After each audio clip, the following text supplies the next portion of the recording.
नमस्कार, आपण पाहत आहात सह्याद्री न्यूज, आवाज महाराष्ट्राचा. बरं, ग्रामपंचायतीकडे 5 गुंठे राहिला आणि बाकीचा जागेचा अधिकार आमच्याकडे राहिला. सदर होई या जागेवर ग्रामपंचायत पूर्वीचा कब्जा असल्या कारणाने सदर होई ही जागा ग्रामपंचायत आहे असं म्हणून लागले. तर मूळ जागा ही स्वामींचीच आहे. यातली 5 गुंठे जागा दिल्यानंतर त्यांना कुठली दिशा ठरवली दिल्यानंतर नाही नसताना तरी सुद्धा गावकऱ्यांच्या हितासाठी व हे करण्यासाठी आम्ही तडजोडीचा प्रयत्न केला. कोर्ट कचेरी केले, सर्व केले आणि तडजोडीचा प्रयत्न केल्यानंतर त्यातनं त्यांना आम्ही सांगितले बाबा असा तुमचा विकास होईल आणि आमचाही कल्याण होईल. यासाठी त्यांनी तडजोडीचा प्रयत्न केला आणि आम्हाला तडजोड करून उर्वरित जागा त्यांना 60 गुंठे दिली आणि आम्ही 40 गुंठे घेतली. आणि ही पूर्ण जागा दिली असताना गावाच्या विकासासाठी एक म्हणून आम्ही प्रयत्न विनामूल्य दिलेले आहे. 60 आणि 40% आम्ही दिलेले आहे. 60% पंचायत दिली आणि 40% आम्ही घेतली. आणि ह्यात कुठल्याही प्रकारचा कुठल्या अधिकाऱ्यांचा दोष नाही आहे. आणि आम्ही जो म्हणणं मांडले त्याच्यावर त्यांनी विचार करून आम्हाला निर्णय दिलेला आहे. त्यामुळं गैरसमजूत करून घेऊ नका आणि गावाच्या विकासासाठी आम्ही दिलेला आहे तो विकास पूर्ण व्हावा या हेतूनच आम्ही केलेला आहे. गावाचा विकास न होणे म्हणलं असतं तरी पूर्ण जागा आमच्या ताब्यात होती, आम्ही घेतली असती. आणि कुठल्याही आमदार खासदारांची आम्हाला कुठल्याही प्रकारची गरज नाही आहे. आम्ही विनंती केलेली आहे, सर्व आमदारांकडे गेलेला आहे, सगळ्या खासदारांकडे गेलेलो आहे. तरी सुद्धा हा निर्णय आम्हाला या पद्धतीने घ्या आणि तुमचं हित होईल असं प्रत्येकाने सांगितलेलं आहे.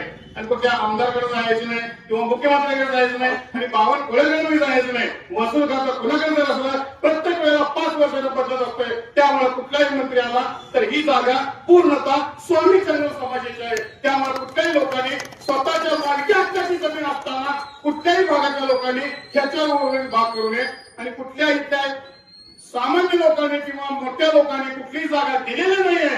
आणि स्वामी लोकांना दान करतात आणि स्वामी लोकांनी गावासाठी दान केलेलं आहे. तरी सुद्धा आम्ही सक्षमपणे आम्ही दान करून मोकळे झालेलो आहोत. कुठल्या गोष्टीचा विचार केलेला नाहीये. असं गावात कोणही सांगू दे दान करण्याची क्षमता आहे म्हणून उगा फुकट बडबडायचं आणि निघून जायचं असली कारकिर्दी नको आहे. बाबासाहेबांनी घटनेसुद्धा लिहिलेलं आहे, संघर्ष करा, लढा आणि मत मिळवा. ही बाबासाहेबांची शिकवण आहे. आम्ही संघर्ष केला, लढला आणि जागा मिळवली. त्यामुळे बाबासाहेबांचा पहिला मी मनपूर्वक आभार मानतो. सर्व नागरिकांचं मनापासून आभार आहे. आज या ठिकाणी माझ्या बंधूंनी आम्ही स्वामींनी जे सांगितलं की ही जागा कुणाची, तर या ठिकाणी सांगू इच्छितो की त्यांनी ज्या पद्धतीने बंधूंनी मला सांगितलं की ही जागा पूर्ण प्रॉपर्टी स्वामींच्या मालकीची आहे.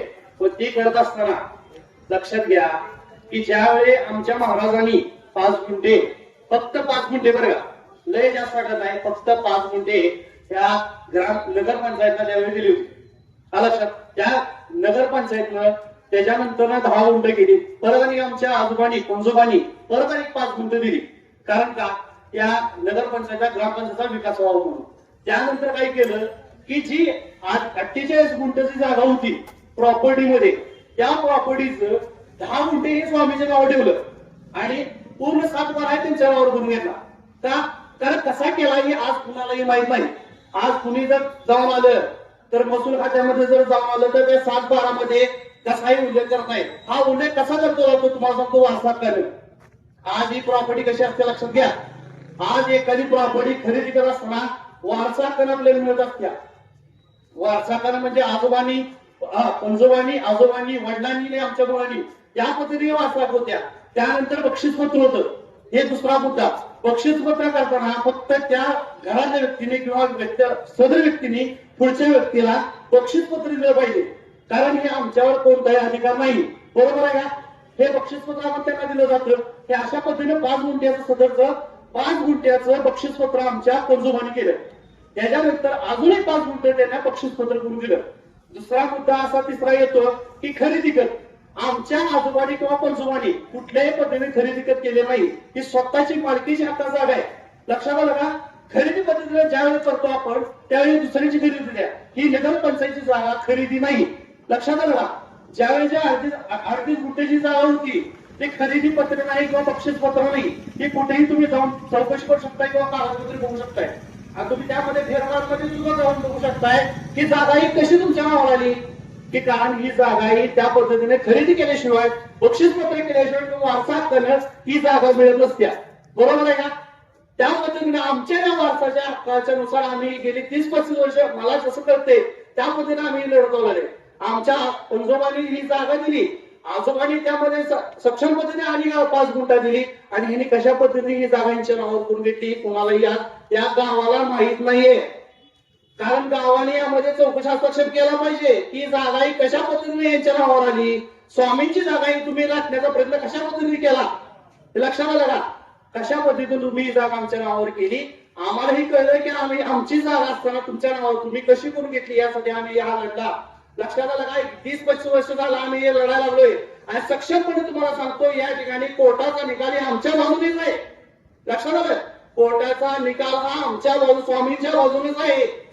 कारण या नगरपंचायतच्या कुठल्याही याच्यावर अधिकार नाही. तरी पण आम्ही तडजोड मान्यता केली आणि फक्त 40% त्यामध्ये जी प्रॉपर्टी आहे त्यामध्ये फक्त 40% स्वामीच्या नावावर लिहिलेले, 60% नगरपंचायत आम्ही या ठिकाणी दिलेले आहे. आणि त्यात मी सांगतो तुम्हाला ही जागा समोरची किंवा जी बॅकसाईडची जी असते जागा त्यामध्ये सुद्धा आम्ही यामध्ये तडजोड केलेले आणि या ठिकाणी मी छोटस तुम्हाला जे माहीत नसेल हे तुम्हाला या ठिकाणी सांगितलेलं आहे. एवढं बोलू मी. धन्यवाद.